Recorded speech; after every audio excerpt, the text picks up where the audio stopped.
කාලයයි දැන් අවදි වන්නට බිඳුණු සිත් යලි එකතු කරන්නට එක හදින් අභිමානයෙන් නැගී සිටින්නට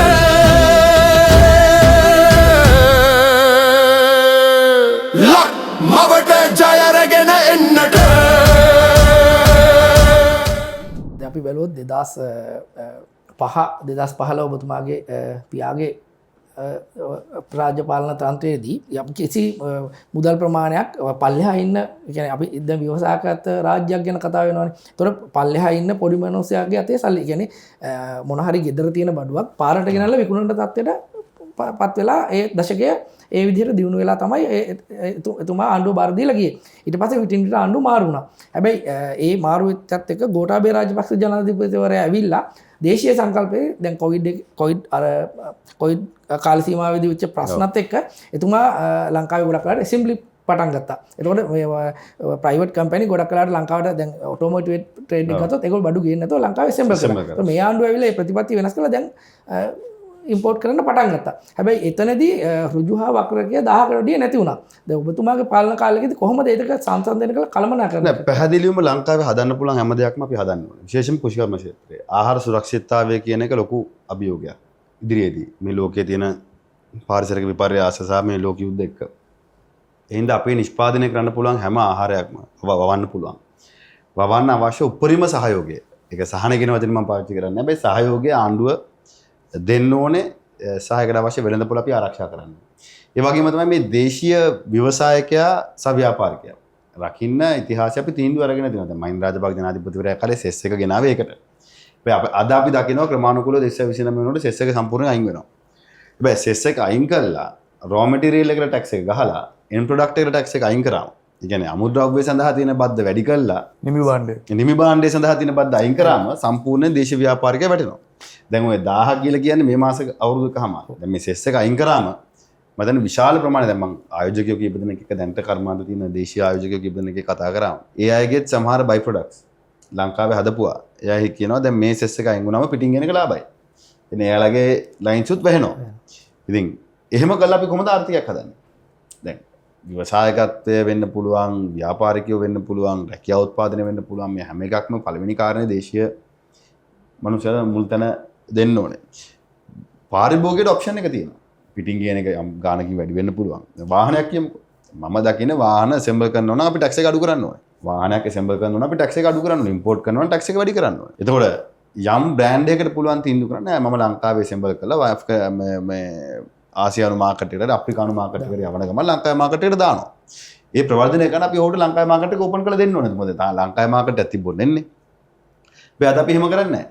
අද ඇසෙම්බල් කරන වාහනේ ගාන වැඩි ඉම්පෝට් කරන එකට වඩා. ඒතකොට ලංකාවේ ඉන්ඩස්ට්‍රියක් හැදෙන්නේ නැහැ. ඉතින් ඒකට හේතු ඇති. ලීසින් සමාගම් වෙන්න පුළුවන්, ඉන්ෂුරන්ස් සමාගම් වෙන්න පුළුවන්. ඉතින් ඒවයි බලපෑමක් ඇති. ඒවයි තියෙන මොකද අද වාහන ලීස් කරලා තියෙන්නේ වාහනේ ඇනේ නට් එක ගල්ලා විකුණනත් ලීස් කරපු ගාන ගන්න බෑ. මොකද එච්චරම ඕවර් වැලියු කරලා තියෙන වාහන ටැක්ස් සිස්ටම් එකක් දෙක. ඉතින් මේ කාරණා බෑ අපි කළමනාකරණය කරන්න ඕනේ. සහ දැන් උදාහරණ ගන්නව මේ වේග එක කෝජ්ජන් එක ඒ ට්‍රීවිල් එක IP එක ඉන්ටෙලෙක්චුවල් ප්‍රොපර්ටි එකක් තියෙන ලංකාවට. ඉන්ටෙලෙක්චුවල් ප්‍රොපර්ටි රයිට් එක ලංකාවට තියෙද්දි ඒකේ ප්‍රයිස් එක ගේනවා ඉම්පෝර්ටඩ් ට්‍රීවිල් එක ගන්නට. ඒක ඇසෙම්බල් කරන්නෙත් මෙහෙ.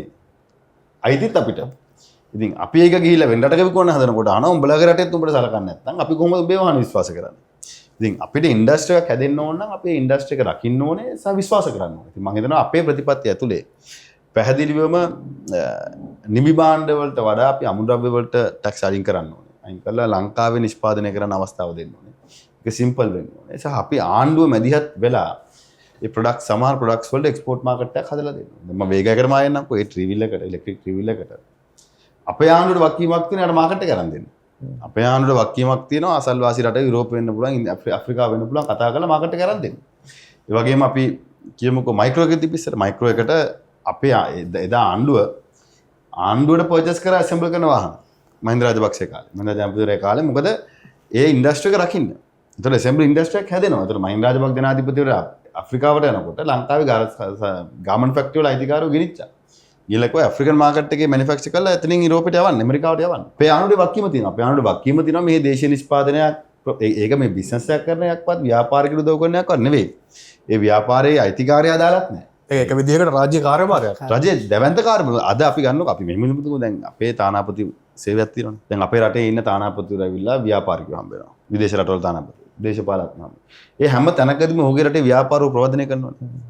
අපේ රටේ මෙහෙම এডুকেෂන් විශ්වවිද්‍යාලයක් තියෙනවා, අපේ රටේ මෙහෙම වාහන තියෙනවා, අපේ රටේ මෙහෙම මැනුෆැක්චරින් ප්ලාන්ට් එකක් තියෙනවා. ඇයි යාළුවට ඔයාලා ඒක මිලදී ගන්න නැත්තේ? අපේ රටේ වැඩිපුර වී තියෙන හාල් තියෙනවා, අපේ රටේ වැඩිපුර මේවා තියෙනවා, අරවා තියෙනවා කියලා ප්‍රවර්ධනය කරනවා. අපි ඒක කරොත් අපි ව්‍යාපාරිකයට උදව් කරා වෙනවා. දැන් මම ඒ මනසින් මිදෙන්න ඕනේ. ඉතින් රජයේ සතුවක් කීමක් තමයි දේශීය ව්‍යාපාරිකයම ජාත්‍යන්තරයට අරගෙන ගිහලා ස්ථානගත කරන එක.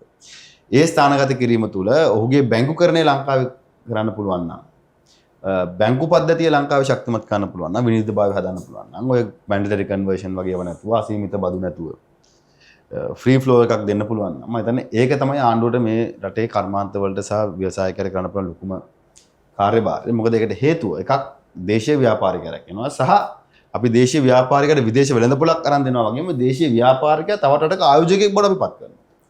ඒ රටේ ආර්ථිකයේ කොටස්කාරයෙක් බවට අපි පත් වුණාම අපි ඉබේම ලංකාවක් විදිහට පුළුල් ව්‍යාපාරයක් වෙලා ලංකාව පුළුල්ව ජාත්‍යන්තරයේ ගොඩනගන්න පුළුවන් අවකාශය ලැබෙනවා. ලක් මවට ජය රැගෙන එන්නට